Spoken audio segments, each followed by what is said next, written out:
Hey everybody, thank you for coming out today, especially at the end of a long week of South by Southwest, and especially for coming out at 5 o'clock on St. Patrick's Day. I can't tell you how much we appreciate that. We're here today to talk about the top title of the panel here is Shanghai to Siberia, looking at new frontiers in gaming. And just to sort of set the stage of what we'll be discussing today, there is a rapid expansion going on in the video game world, and it's been North America and European countries and Japan. But there are areas that are starting to take off, and just to single out one of those, a recent survey from Nico Partners said that gaming revenue in China is going to top $26 billion this year across all platforms. Last year, that same group says that the Chinese mobile market actually surpassed the US market. And at the same time, Newzoo, another analytical firm, said that in December 2015, China was the country with the biggest game revenues, with $22 billion, and that was about $265 million more than the US market. Brazil came in 11th, Russia was 12th. So with that as sort of our initial talking points, I want to have our panelists introduce themselves and tell you a little bit about what they do and the companies they're with. So hi, my name is Mike Burke. I'm not Chris Early, which I know his name was on the flyer, but he had an emergency, so he asked me to fill in. Chris and I work together on the emerging markets issues. I'm the global communications director for Ubisoft, so one of the issues that we tackle as part of my team is emerging markets and the strategies within those. We talked with Chris last year at GDC about this topic and started to think about this idea a little bit more, and so happy to be here today and talk with you guys. Cool. Hello, my name is Jay Cohen. I'm the general manager of Wargaming America. We're based in Emeryville, California. Our purview at Wargaming America is to operate the live service for World of Tanks, World of Warships on all platforms, PC, console, mobile. And we oversee our player audience, the service for the player audience throughout North and South America. So for this topic specifically, we've been focusing a lot of attention in Latin America and Brazil specifically. So I hope to be able to enlighten the conversation a little bit there. Great. Hey everyone, my name is Julia. I work for Facebook, and we manage strategic partnerships with developers across Europe, and that includes Russia and CIS, just the Eastern European region. And so our role is to essentially help developers build, grow, and monetize their games across platforms, and essentially advising them on strategies on emerging markets and next regions they should be going into, and so on. And this is my very first time in Austin. I'm super excited to be here, and super excited about the discussion. Great. Well, first question, can everyone hear all of the panelists, or are we good on that? Good? All right. Second off, if anyone needs a copy of Little Red Riding Hood, there are about 75 up here for some reason, and I have no idea why. So let's kick it off. Just in terms of finance, what is the financial potential of these markets? How big can they get? Sure. So when you, a lot of my experience comes from like Russia and that region. So that's probably the one I can speak the most about. So depending on the source, I think Russia is about 1.3 to 1.5 billion, and that's growing exponentially, essentially. And I guess the guys from Wargaming can second that.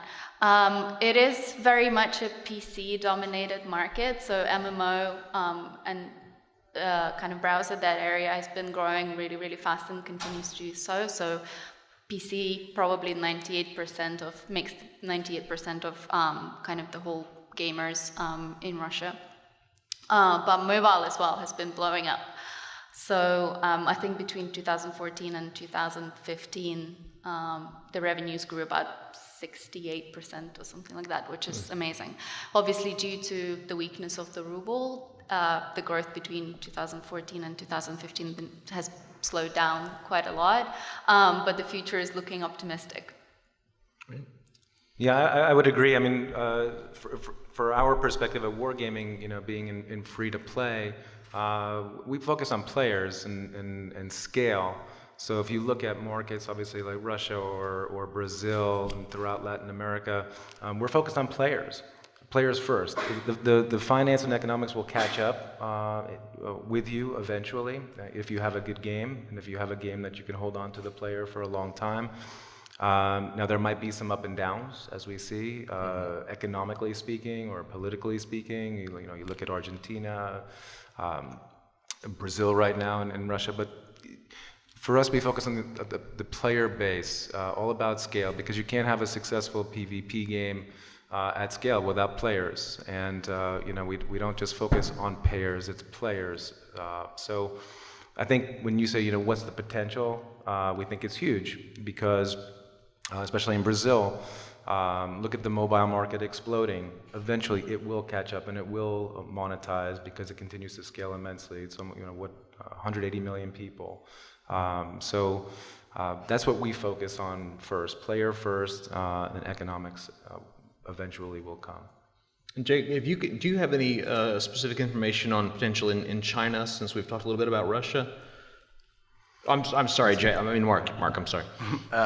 So I think some of the figures that you cited, for us, it's the same. We see those same figures. One thing that maybe you didn't cite, but stuck in the back of my mind when we were talking about this last year is for every U.S. citizen, there's 1.6 gamers, 1.6 Chinese gamers. So the opportunity there is just enormous. Now that's based on the sheer size of their population, obviously, but what that means is opportunity for us to find these players and to work with these players. The numbers aren't quite as big, but in Brazil you've got 200 million basically online technophile players. So in Russia we're seeing high-speed connectivity rates increase dramatically. I think 60% or moving up to 80% in the coming years. 80% of players are going to have high-speed connections. So for us, I think if I can talk about one part of the market where we see a lot of opportunity, it's in digital. That includes mobile, but it also includes full digital PC sales. For us, that's a big opportunity in Brazil, in China, and in Russia. That's a really big focus for us. Well, what are they playing over there? Is it the same games that we see in Western and European markets, or is the interest different among players? It's both, I think. I think they are playing. If you make a very good Western game, then players in the East will want to play it. If these are global brands now. Jace, you said you focus on the players, and I think that's right. I think what Ubisoft focuses on is we want to build a global brand and a global world that players from all over the place can get involved in, that they want to be a part of. So if you do it right, if you build a brand like an Assassin's Creed or a Division where people are interested around the world, then that's the start. The second part of it is you have to make sure you're working with local partners and local talent, and that you have local development teams who can help customize the game or tailor the game to that local audience's need. So we do that in China, we do that in Russia. We have teams there that are actually working with partners who understand the market even better than we do, and can help adjust those games and make them more relevant, more viable for local players. Yeah, and I guess just to add to that on mobile, it's really interesting if you look at like top downloads and top grossing charts. If you look at Russia and Brazil, for example, most of them are dominated by Western developers. So like Supercell, Machine Zone, and these kind of guys are very, very popular. So they make up probably like 90% of the top 25 charts, right? Whereas China is somewhat different because obviously it is a very different market, largely dominated by big publishers like Tencent and Baidu and 360 and so on. But there you see hardly any Western developers. So probably Supercell is the only one that managed to break through, and even them working with the local partners and local publishers and so on. And Jay, this time to the real Jay. World of Tanks is enormous over in Russia. It's a worldwide game, but that's sort of where it has its hub. Can you talk a little bit about how the audience breaks down for that? Yeah, and I think that dovetails to the previous question. In fact, I mean, to simplify, I wouldn't we don't discount local taste and local flavor for sure, and what kind of games, maybe speak better to specific markets. However, we think it's more about the last mile, if you will, to use that analogy, and the distance between the game and the customer has gotten a lot smaller. So we feel it's more about how you cater locally to the player. So you have a great game, you bring the game into a region, and you cater to the player. You connect with the player. You come to South by. You sit with the player. You do the player gatherings and the community events, and that's what cultivates and actually drives ultimately your sustainability. In fact, so it's not necessarily tailoring specifically the content like a game of World of Tanks. World of Tanks really speaks to a Russian player contextually. Why? Because of World War II and the historical nature, and you go to a park and you'll see a museum that's dedicated to tanks or a statue. You won't find that here, but it's no less successful. But we cater to our player base a bit differently in what we do and how we speak to them, because we don't have tanks in the streets, if you will, but the game is no different and it's no less fun. Okay. So here in the U.S., the payment model is pretty standard. You pay $60 or so for a game. You might buy some DLC, and that's kind of the way. Or you could do free to play, where you do microtransactions and pay it from there. Is that model similar in these emerging regions, or are you looking at something just completely different? I think we're looking at something very, very different. So both China and Russia are very similar in that sense, where free-to-play is totally king. I think that happens for several reasons, I guess. One of them is just the pure culture and nature of gaming in those markets, because the way people think about paying for content is very different. They really enjoy kind of trying things before they buy them.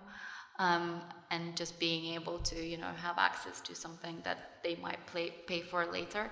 And I think culturally, people are just a lot more impulsive when it comes to purchases in those markets. Whereas in US, I think people are a lot more used to budgeting. So when it comes to anything, not just gaming, right? They think about their mortgage, and they think about the budget for their car expenses and school fees and so on. Whereas in Russia and so much in China, people are just kind of doing those things on the whim a lot. So I think that's why you'll see a lot of that kind of disparity in those markets. And also, I think just the way the class system is structured there as well. So you'll see a big disparity in the social system between people who are I guess a lot more well off and those who are not. And so free to play is a perfect model for that, because it's largely based on a small population of people who are spending huge amount per transaction,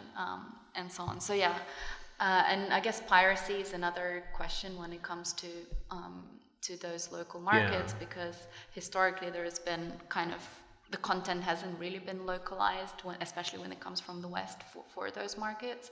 And so if it's not really there directly from developers and publishers, people will find other ways to access it, and it's usually through either torrents or pirate downloads and so on. And so a lot of that history has really shaped it. And so free-to-play is pretty much the way to go. And I think in all three markets, Brazil, China, and Russia. And Mike, your company and Ubisoft is probably would seemingly be a little bit more prone to piracy than maybe you, Jay. And I'm curious on your thoughts on this too. But so how do you protect your IP and deal with that, especially in countries like Russia and China, where it's just out of control?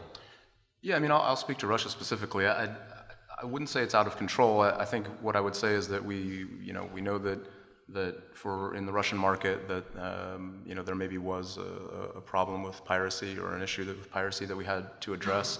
But one of the things that we've seen, and Julie, you kind of mentioned this, is there are a couple reasons. There are probably three reasons, and one of them is kind of an emerging middle class that's happening in China too. That's happening in Russia too. So we're seeing an emerging middle class where people do want to pay to get the latest games, whether that be a free-to-play game or whether that be a more traditional console title or whether that be a mobile title.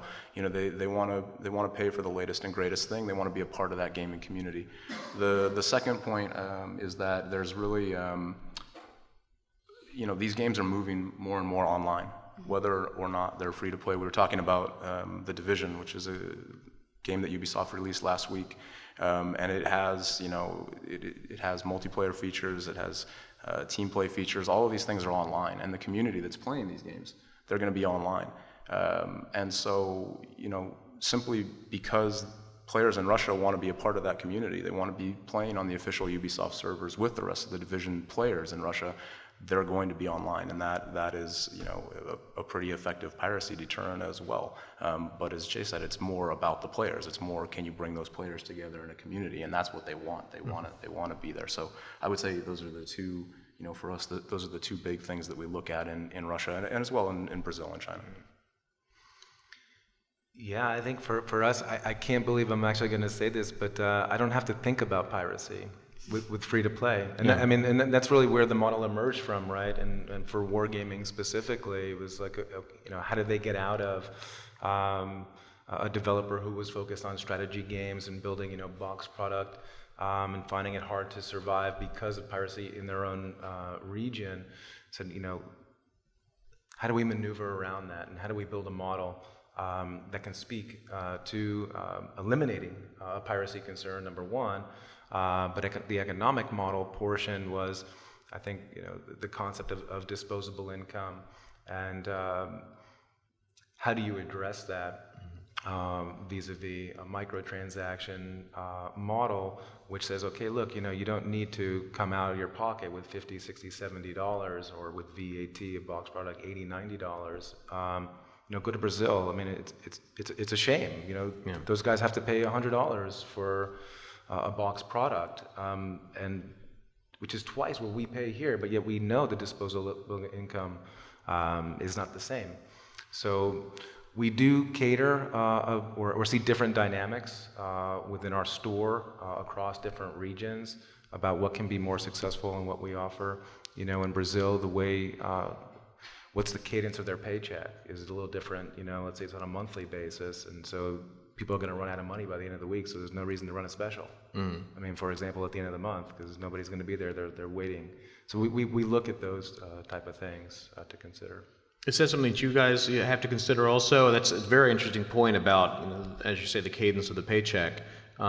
Is that one of the factors that you study as you're timing promotions and sales and things like that?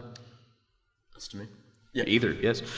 Sure. Yeah, it depends on the market, right? But we have to look at every market uniquely. I mean, you can't kind of apply a broad marketing strategy or comm strategy in these places. You do need to look at what the customer is capable of. What do they want? You need to look at the regulations and the taxes that are applicable. Like you said, the value-added tax in Brazil is you know, can be a bit punitive, and so we need to look at that and decide how we adjust our prices based on that. You know, for us, I hesitate to call them box products because I feel like we're moving away from that, right? And we're going towards more digital products, even full digital products. So, but for those, we have to look at the market and we have to let the market decide. You know, we do our best to price all of our games competitively in these emerging markets, and we're always adjusting. We're always looking at what's going on in the market in order to do that. Do you have anything to add, or? Yeah, I think that's pretty well covered. Okay. Well, how about this? You know, we've talked, kind of laid the groundwork then of what these markets are like. Let's look at how they impact some of the trends that are starting to occur in the video game industry. And I think a good place to start, Julia, is your suggestion before the panel is esports. I mean, how do they fit in? Is the viewership growing in these areas for esports? And how do you leverage the audience even if they can't afford the games? Sure, I think just the nature of esports, I think it's it very much emerged from APAC markets, right? So China is definitely the home of esports in that sense, and so again, due to the nature of the population of the country, and obviously 500 million players in general in China, just creates this massive playing field, right, for esports to emerge. And then, so there's obviously, we can talk about esports and we can talk about just like influencers and YouTubers and just the gaming content out there. So both of these, I think, exponentially growing in all three of the markets, just because people love this stuff and it's free to watch. So competitive sports are definitely massive. Yeah, I would add, I mean, it's extraordinarily exciting because, as we were discussing before, as long as you have a connection, no matter where in the world you are, you could be the smallest town in Siberia with a connection, you can become the next great professional player in whatever game it is, World of Tanks, Dota, LoL. I mean, and this is how things are going to happen. And we see a lot of teams in our professional league who are connecting with individuals from multiple countries. So they arrive as a team to an event, and they're from 5 different countries throughout Europe, but yet, they've been playing together, and this is how they got together. And it's a great avenue, and we're creating all these amazing human stories about, where are these people emerging from? They're emerging from their bedroom, I mean, literally. So it's pretty exciting. Or actually, they're not emerging from their bedroom because they're spending all their time playing. But it's kind of, I guess in a way you could say it's like a democratization of the ability for people to compete across the world. So we're going to only continue to see a massive uptick in viewership day by day or over the next decade. I'm convinced. And Mike, let me ask you this. I mean, and to follow up what I was saying, we've got esports, but how do you leverage that audience for the people who can't afford the games? How do you leverage the viewers in that and monetize them? I don't know that we think first about monetizing them. I'm not sure that's the way to approach it. I think the way that we think about it is, do you have the brand first, and then we think about how do you take that successful brand or that popular brand and turn it into entertainment. And by turning it into entertainment, I know we're at the video game part of South by Southwest, but there are movies here, there's music here, there's a lot of other entertainment that people engage in, and video game brands, the successful ones, are branching beyond just video games. So, for instance, in Kuala Lumpur, right, we announced that we're going to be opening a theme park there. Those people may not be playing, they may not be buying Assassin's Creed games, but they may get exposed to the Assassin's Creed brand by the virtue of going to this theme park that's local, that's in their neighborhood, and that provides them a totally different experience. We're going to be launching an Assassin's Creed movie, December 21st. December 21st. Everyone, mark it on your calendar. Marketing guy. No, but and that's another way of. I'd like a ticket to that premiere, please. Okay, we can work it out after that. +1. That's another way of getting people who may not be players, but they're going to be viewing the brand now. They're going to be exposed to this brand and engaged in this brand in a different way. And so that's the way we think about it. We think about first creating the successful world and the brand, and then expanding it out into as many different forms of entertainment as we can. And just to add to that, I guess the way you think about monetization of esports content is very much like any other competitive sport, where a lot of it comes from brand advertising. And so leagues are sponsored by people like Red Bull and the big brands and so on.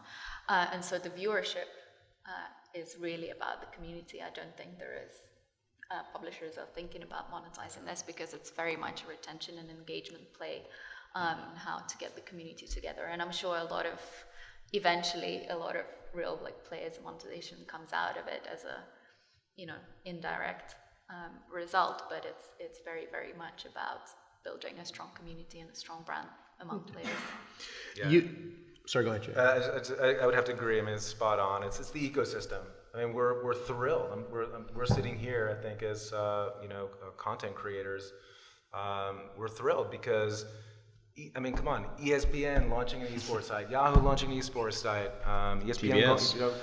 I think the guy earlier who was one of the co-owners of the Sacramento Kings, who owns a professional, energy, a LOL team, who said, okay, he said on stage, Shaq and A-Rod are joining his staff because he's bringing on, alongside all the sports psychologists that they're using to develop their teams. I mean, all this stuff is awesome for us because It's going to just continue to expand viewership, and viewership is going to just help folks like us introducing the product to people who we normally or couldn't reach effectively to get the message out. I can't sit over every single potential player's shoulder to expand upon what's so amazing about World of Tanks as much as I would like to. I want to do it one person at a time, but we can't. So I think that's where we net out on the monetization. I'm not looking to monetize the viewer necessarily. Ultimately, if they start to come back to play the game, finding new players, that's where it will happen. You can't walk 15 feet anywhere in downtown Austin right now without someone slapping a VR headset on your face. So it's obviously one of the bigger topics of the show. So let's take a look at how that is going to work in these markets. VR it's expensive. It's brand new. I mean, we're not even in the first quarter of the game. We're doing the tailgating out in the parking lot at this point. And I'm not sure what the distribution level is going to be for things like Rift and Vive and so forth, but you do have Google Cardboard, which is cheaper and more available. So that's kind of a long-winded way of asking, are you expecting VR to play a role that is around the same level as we're going to see in Western markets in these areas, or is it going to be slower to catch up? Again, I think obviously it is very, very early days for VR in terms of both hardware and people using it and so on. So we can only make predictions at this stage. But I think when thinking about emerging markets, again, it's all going to come down to culture and how people think about buying new gadgets and new tech and so on. So I think from my point of view, Russia will be really interesting because, again, coming back to the point about social class and status, which is very important for people in Russia, and they're always, even though incomes might be nowhere near to what people have in the US, but if you ever travel to Moscow, everybody has the latest iPhone, and a gamer has invested a ton of money into having latest PC and stuff, and they like to be seen with the latest piece of hardware and stuff. So I think VR could potentially fall into that space as well, and people would want to kind of jump on a brand new shiny thing and buy a VR headset, whether it's mobile gear VR or whether it's actually the proper PC Rift and so on.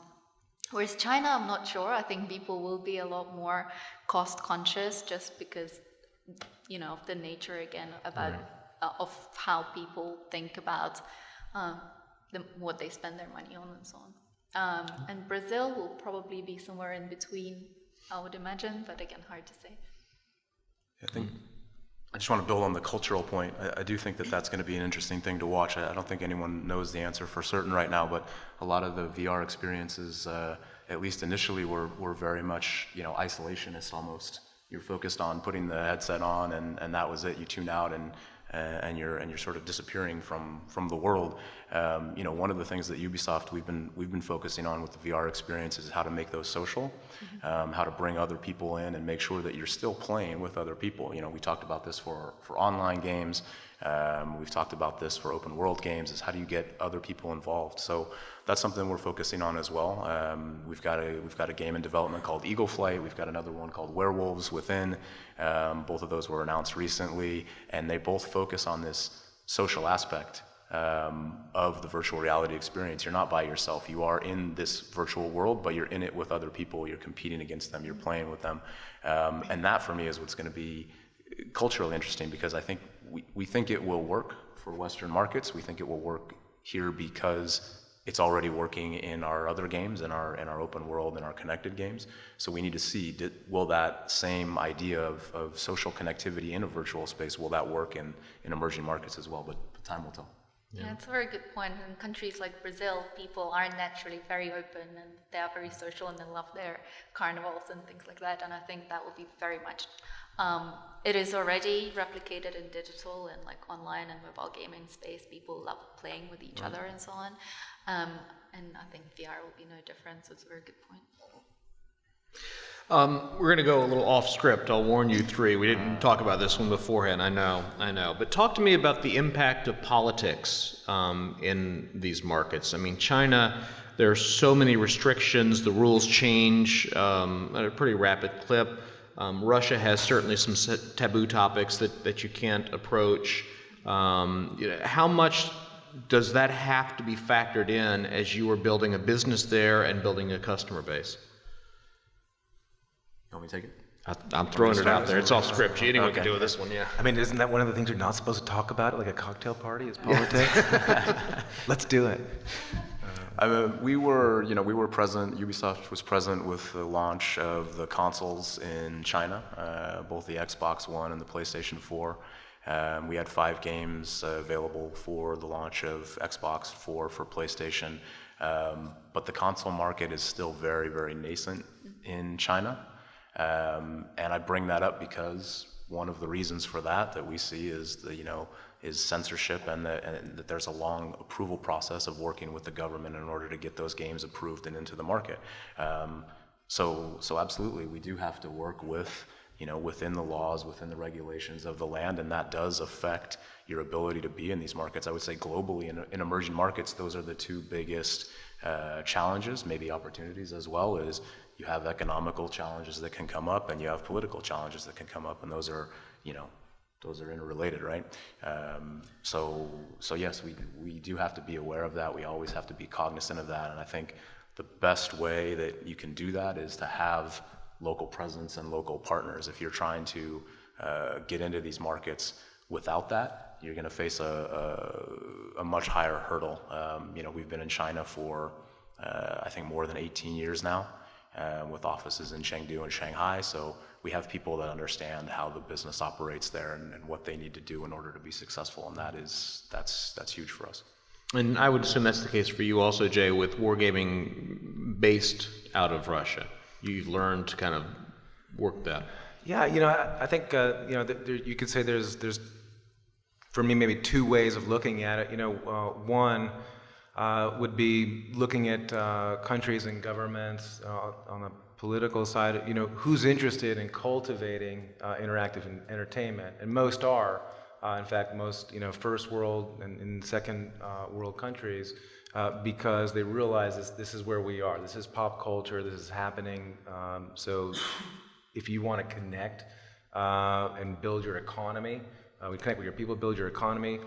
Look to places where politically speaking, they're encouraging development. Vis-a-vis the interactive entertainment industry. So on one hand, and you look, I can't speak to China, but in Russia, very open. We have great relations. We have a lot of significant relations, in fact, because they recognize the impact on society that games can have, positively. Even in Brazil, there's a lot of initiatives to cultivate the independent developer community, giving financial incentives, etc. So that's one way. The second way of looking at it might be, well, okay, so politics can clearly affect consumer economics. So I think that one's a little obvious. So we keep dropping the price of oil, and Russia's going to have a tough time economically speaking, and that's going to have a ripple effect on the consumer side eventually. But so politics does play a part. Clearly in the health of our industry, but I think that cultivating the development and the publishing companies is something that we look at carefully. Who's friendly? And we're finding a lot of people are. Yeah, I think I would agree with that. I think that, again, if you look especially at the mobile market, that reflects very well on what games are in top grossing charts and so on. So again, Russia is a lot more open and a lot more friendly, and so a lot of the companies have actually gone ahead and set up offices there, like Blue Mobile and Machine Zone and Gameloft and so on. Whereas China is obviously a lot harder because it is very political, and you have to obtain a lot of licenses, and you have to work with local operators and so on. So it is pretty complicated, and so I think that slows down a lot of the content coming through. And I think that the other kind of the flip side of the equation is how politics impacts actually how people and consumers, how they actually play games. And again, in Russian example, obviously we all know there has been a recent crisis, and a lot of people are predicting, obviously people, due to the weakness of the currency, maybe spending less money on games and so on.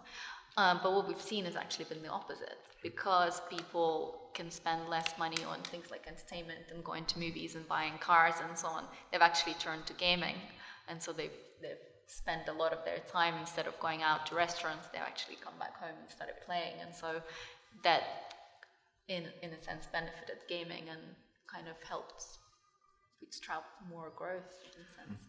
We talked a little bit about the audience, and I think, Julia, you mentioned YouTube in part of your answer. Is YouTube as big an influencer to consumers in these markets? I don't think YouTube is in China, but is it as big as it has become here? Perhaps arguably bigger than the enthusiast press. Yeah, absolutely.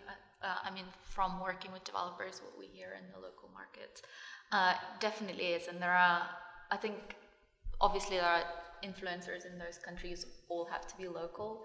And we definitely see people, content creators, like coming up and creating their own kind of unique channels that people are watching. I think in Russia at the moment, there is this young girl, I don't know if you've heard of her, called Karina something. Anyway, so it is a great way for those influencers to like monetize their content as well, and obviously they chat to people and create engagement, and so I think this girl, she's probably about 14 or 15, and she essentially allows people to like send her controversial comments. She swears a lot, and she creates all of that character and so on, and that kind of went viral and through the roof. So that's really interesting. But I think for developers, YouTubers and influencers are there. It's just about finding the right fit for your game. And I don't know if you're seeing a lot of that with World of Tanks, because obviously it is very local to that market too. Yeah, I mean, the answer is, I totally agree, is yes, for sure. I think in Russia we have there's like three YouTubers who have like something like 5 million in total subscribers, and for that size of a country, I mean that's pretty big. Alone, we don't find the same dynamic necessarily here in the U.S. But then you go to Brazil, and actually, I mean, YouTube is everything. I mean, YouTube and Facebook is everything, and people are living it out there, and that's where discovery is happening in so many ways, and that's things that's such a fascinating thing, because we can only try to support and nurture and cultivate that phenomenon. That's a phenomenon that we're trying to embrace. I think a lot of companies started with thinking they had to control the message. We're going to be the ones to speak to the players, and we're very afraid of what people are talking about when they're considering our title. What's the message? And we realized, no, let's go entirely the other way, and let's just give it out to everybody to run with.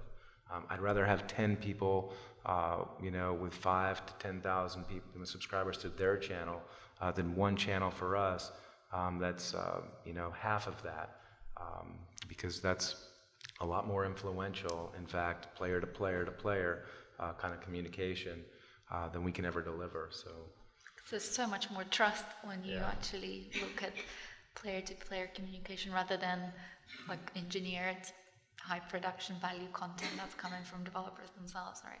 Yeah, you got to go where they are too. I mean, I was talking to our team before this and saying, there are, I think, 5 million Facebook fans in Brazil, which is 1 million more than we have for the Ubisoft corporate page, right? That sort of annoys the people sitting back in Paris. We think, why can't we be that popular? But it's because the Brazil team has done a great job of going where the fans are. They've shifted their community management there. They've shifted it to online communities. They've really put a lot of time and attention there because, like you said, they're going where the players are. They're going where the players are going to spend the most time talking about the game, being involved in the game. I forget the name of the social network in Russia that's equally as big as YouTube. Starts with a Y, but it's the same thing for Russia and for us as well. They're really heavily investing in making sure they're going where the players are. We've been talking about these three markets and sort of blending them together a little bit. Are there any similarities in China and Russia, Brazil, that can be exploited, or does each require a very different approach to get the audience? I think it's, again, like I said, it's the similar but different.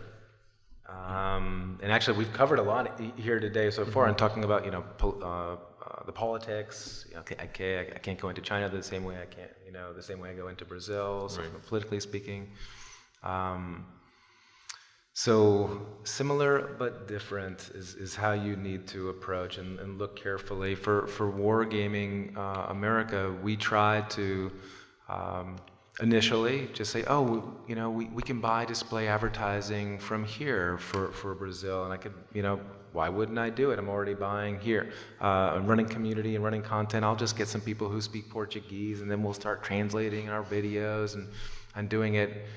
No, we saw, when we started to do that, we moved the needle a bit, and then we started working with some local partners, local events, and it just, and they were like, okay, that was nice what you guys were doing, but you should do it like this. And I said, okay, why don't you go ahead and show me the way, and let's connect. And when we started doing that, we had organic personalities emerge from the community, the grassroots. Competitive gaming actually in Brazil is huge, and much bigger than our grassroots or amateur league in the U.S. And they're like, 15% the size as far as audience. And we're like, okay, we got to cultivate this, and the only way we could do it was by having people on the ground, make it happen. So that was something that was, a great lesson to learn. We just said, okay, we were stupid, but now we learned, and let's go further and faster. Yeah, I think, like you said, I think markets are similar in a lot of ways. For example, Russia and China, they are very, very PC dominated, right? So if you are thinking about building a game, or if you're a PC developer, it is, or when thinking about genres as well, if you're probably developing like a game for something around strategy, RPG, MMO, maybe in the war space, Russia is probably a good market to go to, and so is China in a way. If you're thinking about a casual mobile game, Brazil is probably a better place for that. So I think China and Russia are similar in a way that culture is so much more like dominant, and so you really need to think about like localizing the content and localizing your, building the relationships with the local publishers and local partners, and so on. Well, actually, I want to bring up localization too, because that's so critical in building that audience and talking directly to it. Mike, do you have? I'm not sure if you have staffing numbers with you for the units, but if we don't even have exact numbers, is there a larger team working in, say, China versus Russia, or? Yeah, the team in China is definitely larger across the two studios. I think it's, I want to say, north of 200 people in Chengdu. I'm not sure how many exactly in Shanghai. Russia right now, I want to say, is about 50 people, or that might be where they're trying to get to by the end of this year. So we have a smaller team in Russia. It is a smaller traditional retail games market, but it's something that we're growing into and expanding into. As Jay said, community management is hugely important for us. You can't really do community management from North America for a Russian audience, right? That just, it doesn't work. We expanded even our customer service. The number of languages and the number of locations that we had customer service available in has expanded probably twofold or threefold in the past year, and that's because we need to address these players where they are. Again, I'm going back to that same point. And in terms of other localization, localization of content is equally important. So we have a studio and a team in Pune in India, and they worked on Just Dance Now. So I don't know how many people are familiar with Just Dance, but it's a music game that was kind of created on the Wii and became a huge sensation. biggest selling dance game or biggest selling music game of all time. We created a mobile version, and the mobile version allows you to play on your phone. Really, really great tracks and choreography for Western markets. What we found is that in India, people have their own songs that they want to listen to. They have their own songs that they want to dance to. So the Pune team said, okay, we can take this, we can apply an Indian song, it's called India Wale, from this hit movie called Happy New Year. They created the map, they created the choreography for it, and it became, the best, the most viewed and most played song in Just Dance Now in India. Brazil is the top market for that game, right?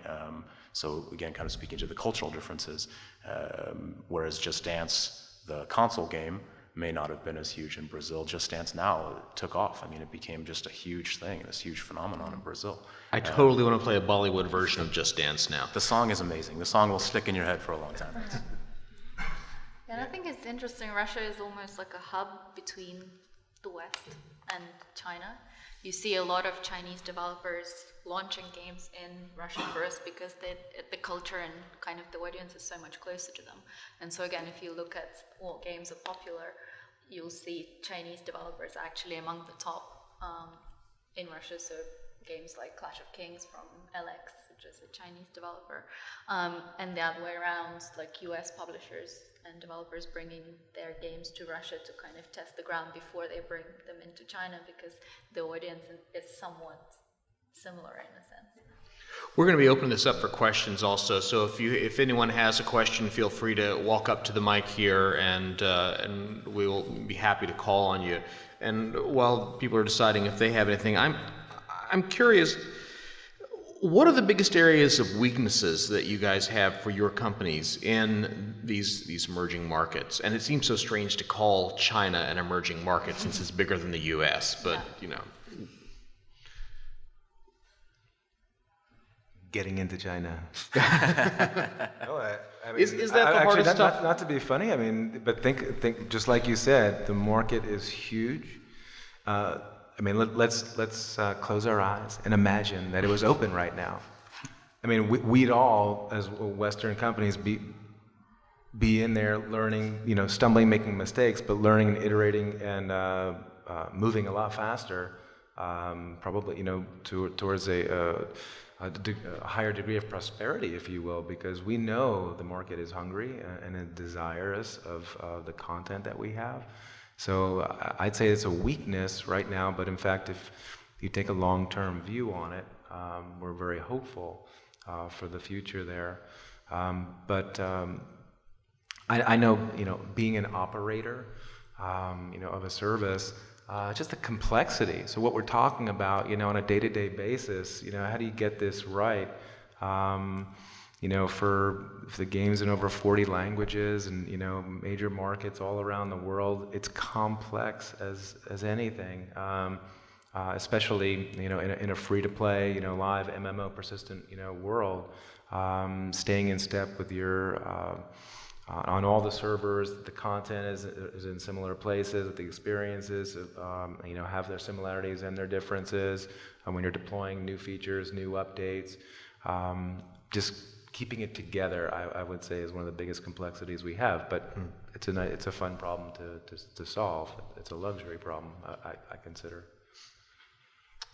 Yeah, I would say, we touched on it a little bit earlier. We've got socioeconomic or political kind of challenges or changes that are happening in a lot of these countries. So, when inflation is spiking plus 10% in Brazil, that changes people's ability to price games and market games and to buy games. That changes, when there are social protests or uprisings, that changes what they're thinking about, where they're spending their time. So it's bigger than us. It's bigger than video games.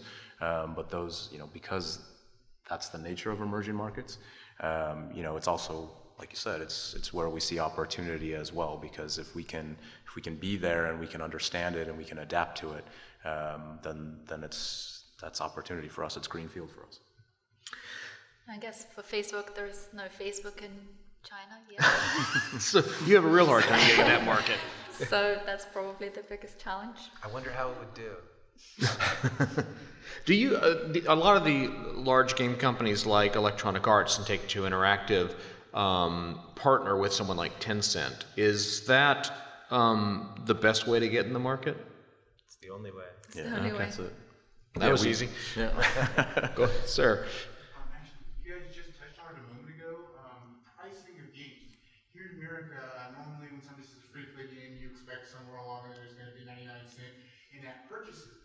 In this particular case, though, we're talking about emerging markets, and 99 cents is actually a lot of money sometimes in those cases. So is that, especially for countries like Brazil and what have you, are we seeing lower increments? Because I know especially a lot of emerging countries, you don't even have people that have credit cards oftentimes, and when they do, they've only got like maybe $1 or $2 on it at a time. So how are we seeing publishers get return on their investment in these emerging markets, considering the low amounts that they can sometimes pay for those games? Yeah, let me add on to that question because I think it's a great question. But I know that Russia also is very cash-based in its economy. So how do you handle those sort of payments as well? Yeah, so excellent question. For wargaming, for World of Tanks, we actually, even though we're free to play, it doesn't mean it's synonymous necessarily with micro-transaction. And the game doesn't, we don't really go 99 cent. We build value packages that are usually a little bit higher, but we do look at them across the globe and try to create packages that can be, that will be better received, if you will. So, premium time, like bundling different pieces of valuable content to make a compelling offer that we feel that can be sustained in the marketplace. But absolutely, as far as cash-based economies, Russia as well as in Brazil, so that gets into that conversation about offering multiple methods of payment, less credit card use, if you will, and adopting and adapting. So again, that's the sort of the actual operational complexities, getting people into the market. We didn't understand. We said, hey, Visa, American Express, everybody's got it, right? I mean, and no, that's clearly not the case. And so you have to start working with and understanding that locally. But long-term view. We try to take a long-term view. The more players we have, ultimately, we can sustain the ups and downs in the economics if we're fortunate in scaling a free-to-play experience. But so the answer is yes. You have to look very closely at that. Thank you. Yeah, I think, Chris, to your question about payment methods, I think both Russia and Brazil are really similar in that sense. Probably 40% of the payments go through cash terminals, what they call them. And so if you don't know what that is, it's essentially you have an online account that you can top up through a cash terminal that you can find in places like train stations and just outside. And so you just go in and put whatever, $10 equivalent in rubles, and that tops up your online account, and then you can, and games like World of Tanks will have that. So the Russian one is called Kiwi. I'm not sure what's the equivalent in Brazil. And so you can essentially anonymously spend cash payments in those games, so you never really have to reveal your identity or credit card details. But I think that's changing a lot. A lot of people are gaining trust, and credit card payments are growing a lot. Yeah, we see people paying in PayPal and Kiwi and other online services in Russia a lot. In China, there's SMS payment. Again, the mobile market is so huge and so dominant in China. And also, I think it's a reason why Western publishers, quote unquote Western publishers, are looking at more free-to-play options when it comes to China as well. You've got 150,000 internet cafes where people go to play these games. And that's where they're going to go and pay to play these games as well. So it's really about adjusting to the model that the market is most comfortable with, I think. Gotcha. Got the class, and it's very similar but slightly different for each individual area. Right. Well, thank you. Appreciate the answers. Thanks. Thank you. Yes, ma'am.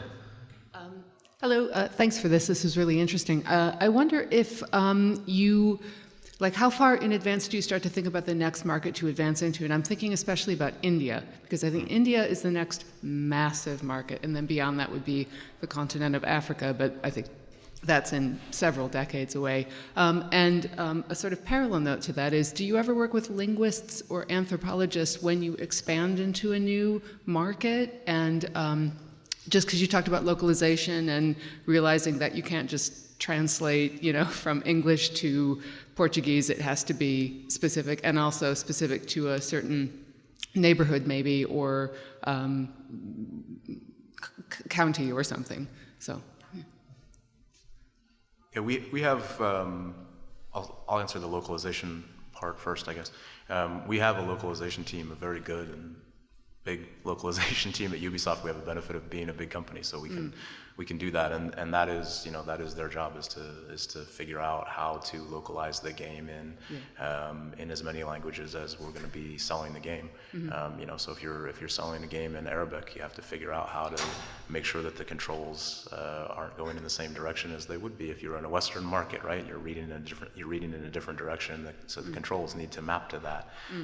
So they do look at all of those things. Once the game is locked and they start to think about localization, it's a very important part of the process for us. I don't know if either of you want to talk about the India versus other emerging markets. I think you're right. I think it is a big market. We are looking at the Middle East as well. We're looking at Abu Dhabi, Dubai. We think there's a lot of opportunity there. We opened up a studio in Abu Dhabi a few years ago because we did see a lot of potential there. They've been working on mobile games and having some success, CSI, Smurfs, some other things. So, we're definitely dipping our toes in the water there. Yeah, it's what we've been discussing, the population size for sure, and then you look at the infrastructure. Yeah. Is the infrastructure there? Yeah. So for a game again, like for World of Warships or World of Tanks, 15 to 18 gigabyte download. You need to have a good, and you want it to be a good experience. So I can't really offer something that's going to take somebody a full day, to get to, and so we'll be very careful about, measuring and metering our approach to a marketplace before we know it can be a good experience. Yeah. Latency, ping rates, that would then come second, and then say, okay, once it reaches certain thresholds, we say, okay, now let's advance and let's go and let's try. I mean, linguistically speaking, fortunately, we don't have characters or story really, so there's no dialogue, so I don't have to, so that's something that's off our plate, thankfully. So it's not as complex as some of the other games that are out there, but again, I would say though, however, it comes down to being local because we're constantly putting out content, however, and so having the right people do it, and so that's super important, and how we connect with. Yeah, I would agree, especially on the infrastructure point. Obviously, China is massive and infrastructure is so well developed, and the government is invested in making sure people are on the internet. The local operators are as well. Whereas in India, for example, there's a massive amount of work is to be done to just connect people to the internet, and like the penetration of smartphones is growing massively, mostly Android, mostly low-end devices, and so the connection on those phones is still very much like 2G mostly. So to bring high-end content and for people to be able to monetize is going to be a long time, but I think that obviously it is moving in that direction. Not gaming specifically, but Facebook is working on initiatives like internet.org. I'm not sure if you've heard about it. Yeah. To make sure we're just getting people on the internet and providing them with the basic services. Obviously, it's very far from gaming yet, but it's just to get people to get on the internet for the first time, because mostly it's not because they can't afford it, it's because they grew up not using the internet at all, and so they just don't understand the value. And so yeah, I think it's a very long process, and it is very much organic. It's happening. There are a lot of initiatives, but I guess for big publishers like Ubisoft, like Wargaming and so on, for the market to become attractive, it really has to mature quite a lot. Cool. Thank you very much. Thanks. Thank you. So we're out of time here, but I want to thank everyone once again for coming out this afternoon, and thank our panelists as well. Some really good information. Everyone have a good St. Patrick's Day. Have a good Thanksgiving too.